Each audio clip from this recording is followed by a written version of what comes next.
Okay, good afternoon. Thanks everybody for joining us. My name is Lorraine Gilbert, CEO of WealthWise Financial, and we are continuing our monthly webinar series. And today we're going to talk about a topic that most people are asking us about. That is about short-term vehicles. And so, in other words, for your money. And so we're going to be talking about money markets. We're going to be talking about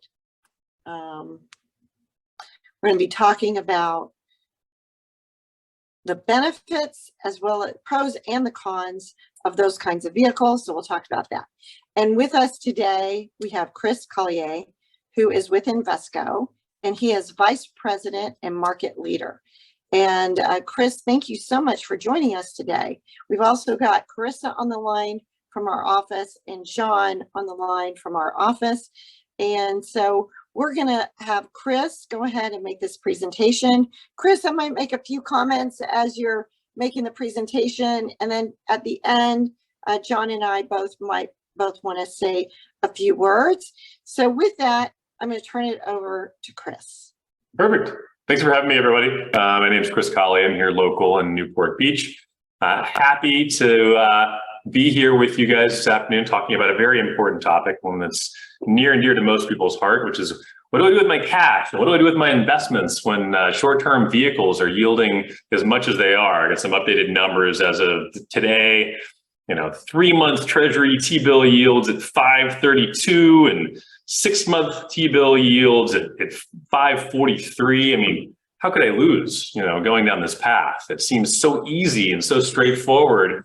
Am I missing something? I think it's a question that the most thoughtful investors are going through right now, is asking themselves, all right, if it seems this easy, there's got to be another side to it. And that's kind of the thought here, is that something wrong with these investment vehicles, and we're lucky to be able to have some yield versus the vast majority of the last 10 years we haven't had much of it. But there are trade-offs in everything that we do. And that's kind of the idea today, is hitting a couple highlights of the trade-offs.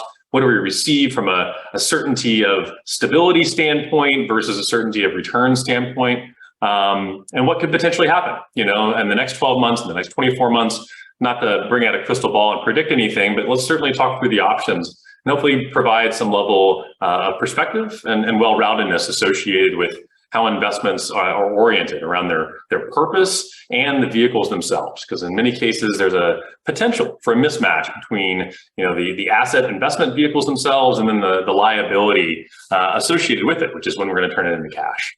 So let's crack into this presentation we got today. Let me do a little screen share, make sure my technological skills are still working. Just 1 second. All right. Is that large enough for everybody to be able to see it okay? Carissa, does that work for you? Yeah, that's perfect. Yeah, perfect. Beyond money markets, maximizing cash, the name of our presentation. I don't know why there's a credit card in front of us, but hey, we got to pick out visuals where we can on the internet to be able to fill these things out. So where are we today? Where do things sit? I kind of touched on, some of the rates on the Treasury side of the equation. Money markets are a little bit north of 5% today, and there's the potential that if the Fed decides to hike rates in July, that we might see a little additional yield on the money market side of the equation. What are the potential risks associated with that? Because a lot of times we think about things like government money markets and treasuries as being riskless transactions. And as far as like loss of principal is concerned, I think we can use that as a good moniker for them. However, there are risks associated with it that go beyond just loss of principal. And we'll touch on those here in a second. And then what are the potential other options? And should we consider other ones? And, maybe most importantly, none of this is prescriptive. Obviously work with your professionals and this amazing team at WealthWise to be able to determine, what your specific needs are, and then matching the types of needs with the vehicles that may be most appropriate for it. So money market assets are at all-time highs. If you haven't seen the news, we amassed, we're getting close to almost $6 trillion has pushed into money market funds recently. And one of the primary reasons for it is most bank deposit programs aren't yielding anything. And if they are yielding something, it's 0.25%. Versus where money markets yield today, a little north of 5% by comparison. And so people are saying, well, why would I just leave my cash sitting here doing nothing? I got to do something with it. And the yield difference is massive.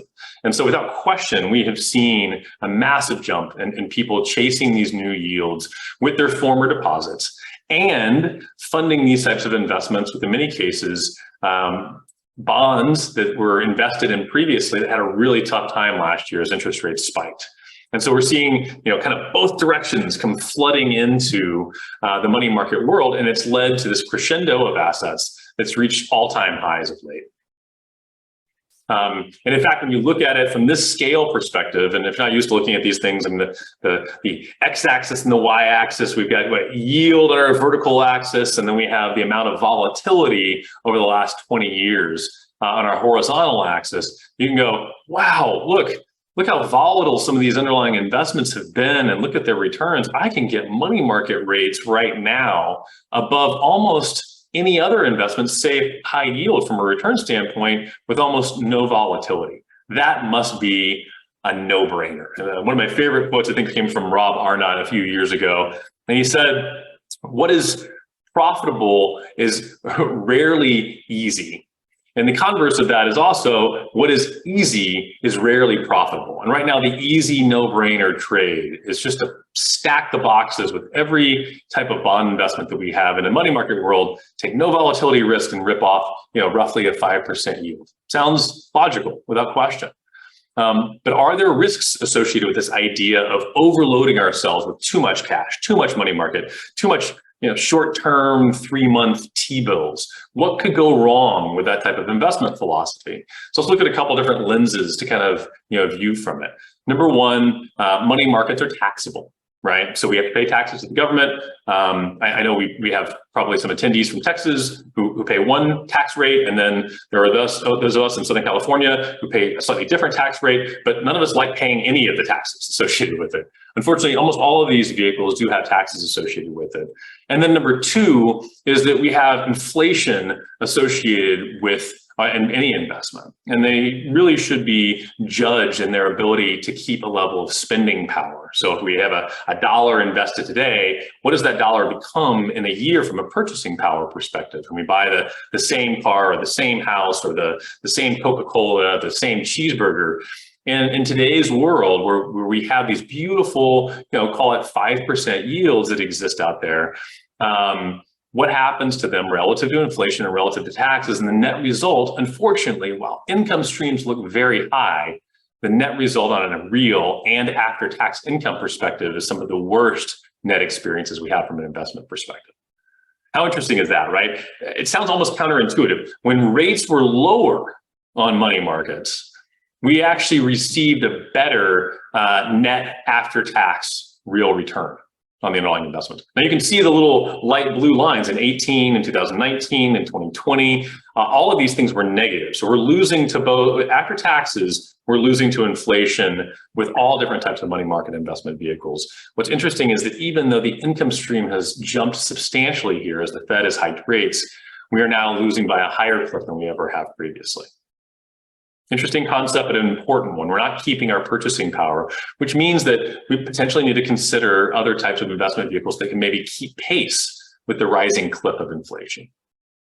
What types of things can keep pace with the rising clip of inflation? Well, cash-like instruments usually tread water. We kind of saw that aside from the last 2 years. You can see a historical perspective, and let me just lay out the screen in front of you.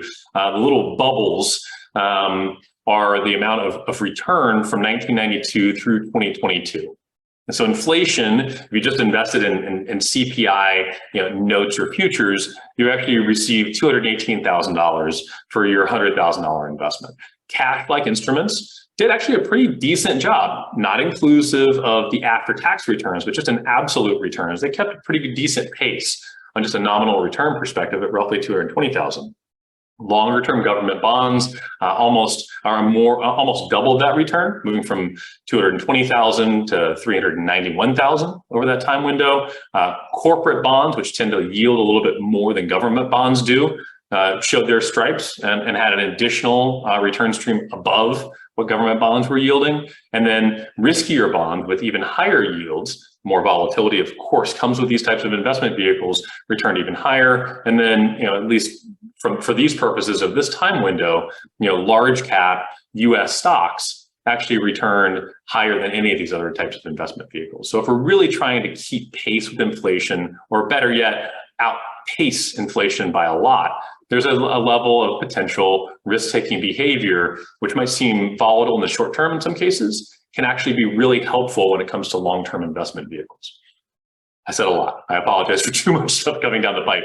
But the net result, and one of the things we'll see here later in the presentation, is if we have a long-term time horizon for the investments, meaning we're not going to take this investment and spend it tomorrow, or in 3 months, or in 6 months, or in 12 months, or in 20 years, then taking types of investment vehicles that can outpace inflation makes more sense with those types of long-term earmarked investment vehicles. What you see on the right-hand side is the percentage of time that U.S. Treasury bonds outperformed cash-like instruments for rolling periods. And this is longer-term government bonds, basically outperformed cash-like investment vehicles like money markets almost 100% of the time for all rolling 10-year periods, and in excess of 60% of the time for all rolling 3-month periods, which is kind of interesting. Even very short time horizons, the typically higher yielding government bond vehicles outpaced shorter term ones. The longer the time horizon, the higher the percentage chances of outperformance. The second risk, which is a little bit nuanced, and so bear with me, is this idea of reinvestment risk. Is the thought that if you buy a 3-month T-bill today at 5.32, we're not really sure exactly what the rate for that T-bill is going to be in 3 months when it comes due, right? It could be higher, which is advantageous to us as investors or you as an investor. It could be lower. And in that case, we could be giving up income stream and total return, which could be more consistent had we chosen to step a little further out in the curve by comparison to receive a similar, or even some cases lower, but more predictable yield. So effectively what we're showing here, 2 different time horizons. May of 2000 is kind of the center illustration, if you will. June of 2006 is the next illustration on your right-hand side of the chart that you're looking at. And we're going to compare 2 different types of investments, not 4, 2 different types of investments. 6-month T-bills versus 5-year Treasury notes, okay? So 5-year window, 6-month window. And what we're looking at here is what happened to those underlying investments over different windows. So we had 2 choices in 2000. We could have bought a 6-month T-bill rate, which was a higher yield than a 5-year Treasury note, not dissimilar from what we're seeing today. So for example, just to cover our bases, 5 years are just shy of 4% right now. A 5-year yields about 4%. A 6-month today yields 5.43, kind of the top part of the curve, if you will. Like, why would I ever buy the 5% yield or the 4.97 when I've got 5.3 with more stability? That makes no sense. Why would I ever do it? And this would be the rationale and the reason behind it. When that 6-month investment vehicle comes due, there's the potential at the end of a cycle to not have the same type of new investment rate when it comes to buying the next 6-month investment vehicle. And so what you're looking at here is an initial investment of $100,000 into a 5-year Treasury in May of 2000, held for a 5-year window, versus that same time horizon you invested into a 6-month Treasury, and then when it came due, you invested in another one, and when that came due, you invested in another one, et cetera, et cetera, et cetera. And the net result is the total return received over the 5-year window, starting in May of 2000, was $131,000 in the 5-year Treasury, predictable cash flows, predictable return streams, and then the 6-month reinvestment piece, ultimately ended up at $125,000 over that same time window. Hopefully that makes sense. Less return, even though your starting yields were lower on the longer investment vehicle. 5-year notes outperform 6-month notes with an extremely high level of predictability what the income stream could be. And then we saw almost the exact same type of experience in June of 2006. June of 2006, you could have made an investment in a 5-year Treasury note, and that 5-year Treasury note would have returned $125,000 on your initial $100,000 investment. Had you invested in 6-month Treasuries and then had to reinvest again and again and again every 6-month window for that 5-year horizon, then you would have ended up with a return of $117,000 by comparison. This is a little bit more nuanced, but it's very important. Some people have described it as there's a high level of predictability of stability in things like money markets, but a low level of predictability of return, because we're going to be dependent kind of on the Fed policy, if you will, for what yields we're going to receive. If we're investing in a 5-year money market today, I can't tell you with absolute certainty that you're going to even receive 5% over the next 12 months. It could be slightly higher potentially, or if we slip into recession and the Fed reverses course, it could be actually lower than the initial 5% that you invested in. Invest in a 5-year, 4% as it exists today, then there's a high level of probability you're going to receive 4% per year for that 5-year window, almost with absolute certainty. So we're giving up predictability of stability of the assets for predictability of return. It's kind of a trade-off between these two different ideas.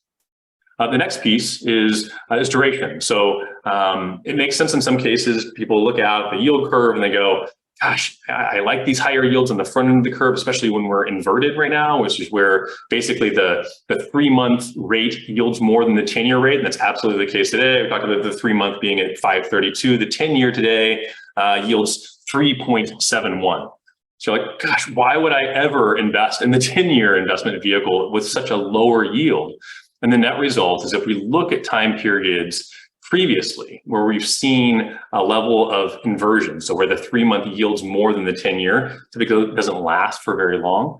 And we looked at that time period and looked at forward returns, investing in short-term indices and intermediate-term indices and then longer-term indices. You can see the return differential on 3 different time periods, 2000, 2007, and 2019. And in each of these scenarios, when we went from peak levels of inversion and move forward, it actually made sense from a return standpoint to step out and buy the lower yielding, higher interest rate sensitive vehicles. And the reason this worked out is that, typically inversion leads to change in policy at some point where the Fed takes away the punch hole in the front end of the curve, and that tends to drag down with it the longer end of the curve, and then you tend to get benefits from a total return standpoint when that occurs. A little bit of a challenging, concept in general. Why would we buy the lower, yielding vehicle? Because it has, more interest rate sensitivity. This is basically the duration of the interest rate sensitivity becomes your friend when years like last year, it was your enemy. And it tends to become your friend at periods where we see significant amounts of inversion, where the front end of the curve yields a lot more than the long end of the curve does. Strategies to consider. Whenever all these different reasons, loses to taxes, loses to inflation, loses time value of money, over long windows of time, has the potential for reinvestment risk when those short-term strategies either come due, and in money market land, they're coming due every 5 days, and we're kind of dependent upon the Fed for those yields. What else can we do, you might ask? And the ideas are almost anything. And of course, the best policy in most of the scenarios is not to have a, slam the table. This is the one thing that you should do, and I want to bet every dollar that I have on one thing being successful. Like we always do when it comes to underlying investment vehicles, diversify. Right? That's the full admission of the limits of our ability to predict, is that we diversify the types of investments that we have that can maybe, return well under different circumstances. And so what we're looking at are kind of returns of, shorter term government bond investments, tax-free municipal bond investments, core fixed income investments, and corporate investments after the Fed has finished their rate hike cycle, which, best guess at this stage of the game is that the end of the Fed rate hike cycle will be next month. Not absolute certainty. It's certainly changed a lot. It's been very variable over the course of the last 6 months on prognostications and predictions for these things, but at least as the futures market is predicting to this point, it looks like July is going to be the end of that cycle. So if that cycle behaves, if this cycle behaves anything like the last prior 4 cycles, what type of experience should we expect? Or could we expect? And here are the results associated with it. Corporate bonds outperformed core bonds in any of these scenarios. Over the 1 year, this is the 12-month windows after the Fed was done. Core bonds, in most cases, outperformed municipal bonds on a pre-tax basis. After tax was certainly a lot closer by comparison. Tax-free municipal bonds outperformed short-term government investment vehicles. And these would be things like T-bill indices sub 1 year, by comparison. And so pretty much in any scenario that we've seen historically, after the Fed is done hiking rates, it makes sense to at least start considering vehicles beyond money markets or beyond T-bills from an investment perspective, because historically investors have been rewarded as quickly as 12 months after the end of that cycle. Can you go back there, Chris, just for a moment? Got it. This is why we have extended duration on our portfolios, and why we've been investing in these other bonds within our portfolios, that we think we are closer to the end of the rate hikes. We're certainly closer to the end than at the beginning. And we believe we're going to have one or two more rate hikes left. So certainly closer to the end. And therefore, looking at these numbers, we do think that diversifying a bond portfolio and going out longer duration is going to have a positive impact on our portfolios. Absolutely.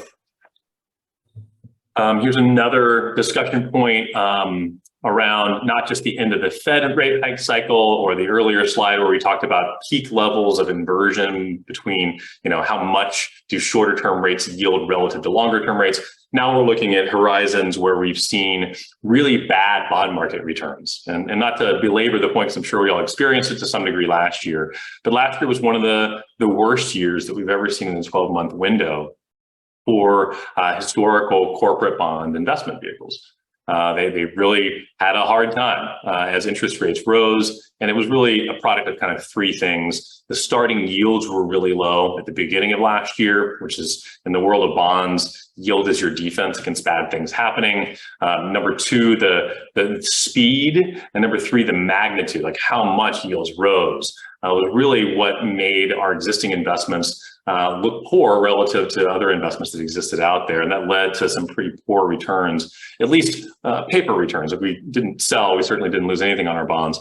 But they looked really bad, over that 12-month window. What happens after you have a really bad 12-month window in the corporate bond world is that you tend to see, our geeky term in our industry is mean reversion. You tend to see bad things lead to good outcomes when it comes to bond investing. And here's kind of the 12-month periods historically after a really bad run in the corporate bond market going all the way back to 1974. And you can see that the returns have averaged, I'll just walk through them: 14.7, 13.2, 11.9, 18.8, and 31.1 over similar types of declines that we've seen in the corporate bond markets. Net result of this slide: really bad things in the bond world tend to lead to really good outcomes historically. Not a prediction on exactly what's going to happen this go around, but at least it gives us some context of what's happened beforehand. Timing the market is really challenging. Maybe the center one is one of the biggest takeaways, from the presentation itself, is that we as investors, just in general, not Invesco or the portfolio managers that are putting capital at risk on your behalf, but individual investors are really bad market timers. And to the tune of, you could have invested in any types of bonds that you wanted to. You could have invested in T-bills or corporate bonds or municipals, or investment grade corporates or high yield corporate bonds, over the last 20 years, and done fairly well for yourself. Everything from 7.3 on the highest end of the curve all the way through, T-bills at 2.6% per annum from 2002 through 2022. Unfortunately, the average investor tends to get emotional when they make decisions, right? Things look bad like they did last year, they tend to sell. Things, come into this year with higher rates and they don't buy them. I'll wait to see how it settles out. And the net result of selling when you're fearful and not buying because you're still fearful is that the average investor only receives 0.4% per year over that same 20-year time horizon, which just means that we, in our way our brains are wired, are really poor market timers when it comes to buying bonds. And the thought process here, without question, is come up with a strategy, work with a thoughtful financial advisor that's not you, that doesn't have the same emotional ties to the money that you do. And the net result is you can be much more successful by comparison. Here's a simple, fully invested world where you look at, if you just stayed in the Barclays aggregate bond index, just a proxy for kind of, core taxable bonds, over that time window, you would have received 4.35%. If you missed the best days, you still would have had a really decent, 3.7, missed the best 10, it starts to erode again and again and again. Trying to time it is a fool's errand in many cases.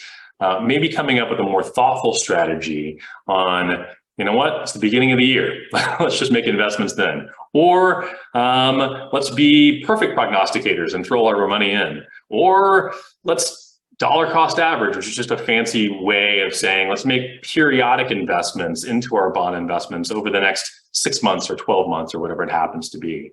The net result over these historical time periods is that sitting on cash was the worst performing of these underlying investments. If you had done anything, if you had done perfect timing, it would have been great, of course. But if you had just done things based upon, well, it's July the 1st or whatever it happens to be, and done those investment vehicles, from a timing standpoint, you would have been better off. If you had tried to, smooth it out by dollar cost averaging, staying in cash and making periodic investments, your investment horizon would have been a little worse than your perfectly timed portfolios, but still would have been very adequate by comparison. And even if you had kind of the worst timing, trying to make investments the least opportune time, you still in almost all of these scenarios would have outperformed holding on to cash for these 10-year windows. Kind of interesting to look at it from that perspective. Even if you were a really bad investor, but you stuck with the program, you just said, that's it, I'm a bad investor, but I'm not pulling the ripcord and coming out of the underlying investments, you still would have outperformed cash for these full 10-year windows. Hopefully that makes sense. And that's it. That's the vast majority of the presentation. I have one more slide to be able to share kind of from a thought standpoint. Let me stop the share on that one and move into this one real quick. And then we can go to Q&A for everyone. And certainly would love for Lorene to join me for that one. This is just a simple slide, and all this is available. Lorene can send this to you if you ask her, and Carissa and the rest of the team can send all these. They're all available for public use. This was kind of a way to think about cash, maybe slightly different from money markets as an investment vehicle, is determine what your actual spending needs are and when you need them. When do you need the money to be able to buy something else? So if you can kind of determine when that, when those underlying investments need to be spent to cash, we can kind of work our way backwards into devising investment vehicles to meet those specific needs.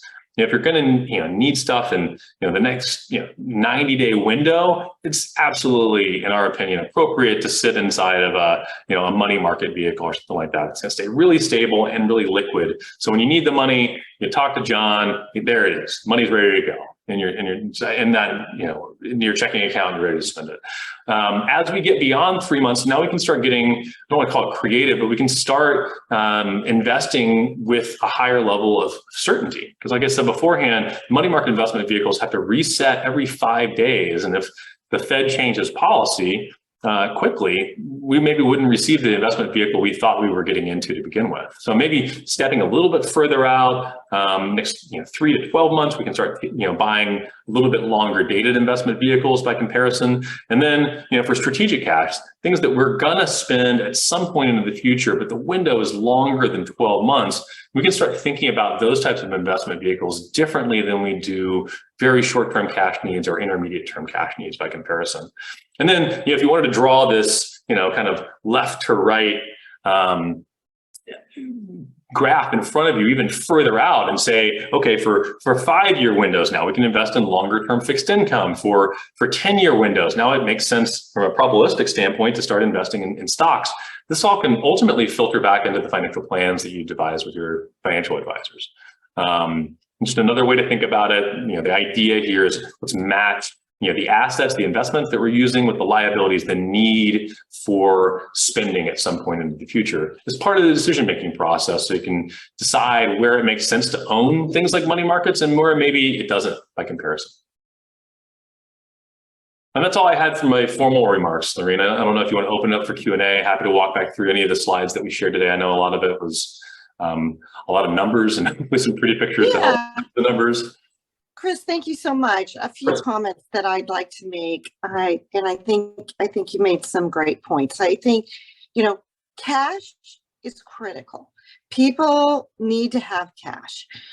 The reality is most people have too much cash on the sidelines. And so working with each of you individually, we can determine how much cash should you hold versus how much should be invested in other kinds of vehicles. And so just today, we were quoting out, and this is just today, we were looking at money market at 4.99%. 4.99%. Yes. 4.99%. So we have those vehicles. So we do have money markets. Like Chris mentioned, those numbers can change. However, I will say, and I just wrote an article or was quoted in an article, we're going to send it out next week.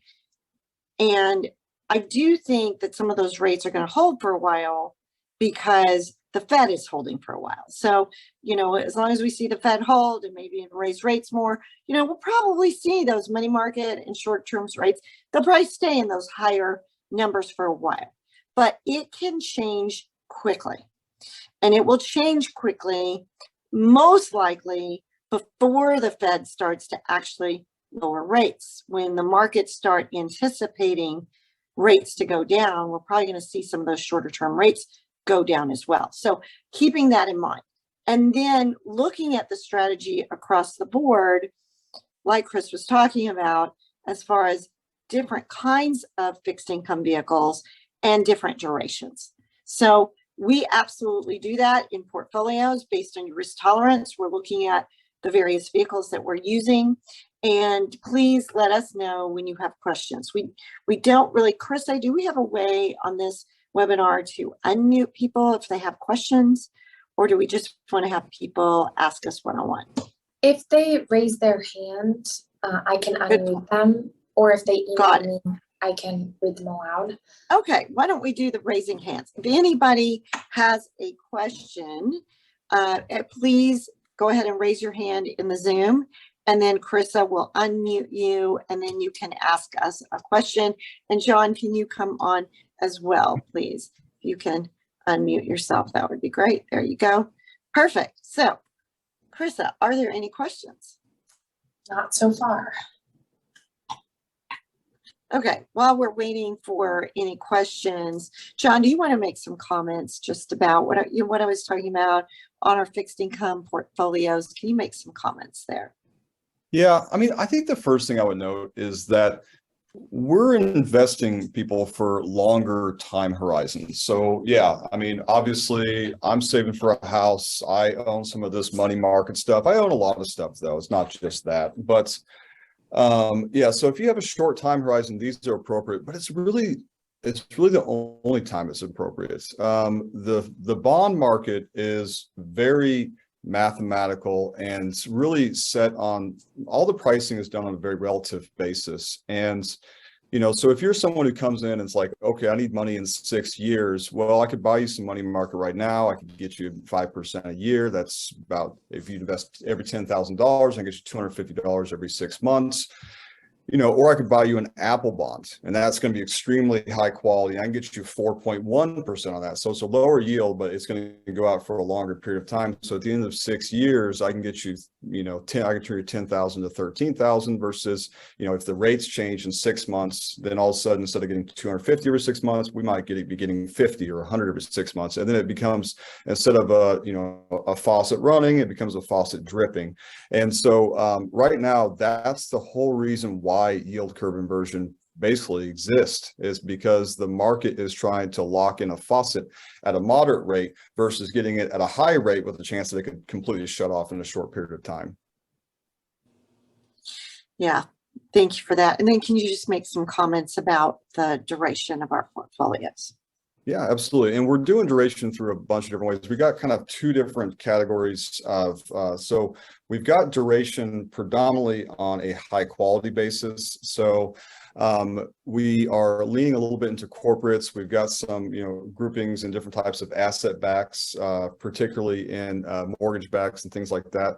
Where we're not really seeing a lot of particular defaults or things to grow. So we look at our benchmark, which is primarily the ag. The ag runs effective duration that is quoted about 6.5 to 7 times usually. We're a little bit above that. So on conservative portfolios, we're a little bit above 7 times. We're closer to 8 times on our more aggressive portfolios. So our duration across the board is a bit higher. And like what they noted is that, being longer duration is beneficial once the yield curve inversion flips. Right now, our yield curve inversion is at 100 basis points. If you look at the history of yield curve inversions, there are periods where it's been more inverted, but only for very brief periods of time. So we would consider ourselves at a very inverted position that could turn around pretty rapidly. But yeah, we're getting duration from a lot of different places. We're leaning into preferred securities, which do look pretty attractive. They're kind of a hybrid between debt and equity. Their typical price is $25 a share. The fund we're using right now has an average price closer to $15 a share, so we don't see a lot of price risk to the downside on that fund. But we're getting an average coupon near 7% on those, so much better than money markets. We're just finding lots of different opportunities and avenues in fixed income that we're moving into. And it looks like we have a question. Okay. All right. So yeah, Hector, I hi. think you're- oh, there you go. Hi, It's Hector. Hector. How are you? Good. Great. Quick question on the money market funds. It's been a while since I even thought of those. Is it still like an average 90-day period to hold them, or is it a more extended period of time to put that cash in a money market fund? Yeah, well, it's interesting you say that. So they're quoted on a 30-day yield. And then from there, you can come in and out of money market funds as you wish. Most money market funds now in their prospectus they do have this disclosure or disclaimer saying that they could charge you on the backside if they needed to for liquidity purposes of 1 to 2%. 1%? What was it, John? Can you look at that again? Somewhere in that 1% range. You'll look it and up. that's on the one that we use. And I guess that this started happening in 2016. It's not, so they're calling it a redemption gate, and it's not for any individual's behavior, like how long they own it. It's the way it was explained to me was that large institutions were using money markets for their liquidity needs, and they were moving in and out in really quick terms and basically putting strain on balance sheets, not dramatically, but a little bit. So they just kind of wrote this in there just to protect themselves from that side of it, but it has nothing to But do we with have never seen it actually Never. used. Yeah. So I don't anticipate that would be something that would happen, but it is a disclosure in the prospectus. So anyway, just to say that, there's no minimum holding period, and you can get out of them. Money market funds are held at $1 a share in essence, and $1 a unit. And so yeah, and we haven't really seen, we don't see any big issues in money markets, at least the ones that we're using, which are the large institutions. So the ones that we use are very conservative. So the point there is that if you're holding excess cash and you're not earning, around that kind of return on there, we can help you with that. And by the way, we earn nothing on those, there's nothing really that we're earning on those money market funds, but we're doing it, for our clients as an accommodation because, for people who are looking for a place to hold their money, and the minimum on that is $10,000 in those money markets. So if you're holding excess cash, you're looking for a place, you can certainly call us to look at that. Did we answer your question, Hector? Yeah, you did, and I will follow up because it's not called excess cash, but sitting in the savings account where I'm making a big $25 a month and they're doing me a favor. Not really a great favor. So yeah, I'll follow up offline. Thank you. Thank you, Hector. Great. Carissa, any other questions? I think that's it. Okay, well, I want to announce that next month we're doing our mid-year outlook. And so we're very excited about that. That is going to be on July the 24th at 4 p.m. Pacific time. So please put that on your calendar. As always, with any questions that you have, please contact our office and we'll be happy to set up an appointment with you and to answer any questions that you have. Thank you, Chris, for the presentation today. And we'll look forward to talking to each of you, our clients, soon. Thank you again for participating, and have a good evening.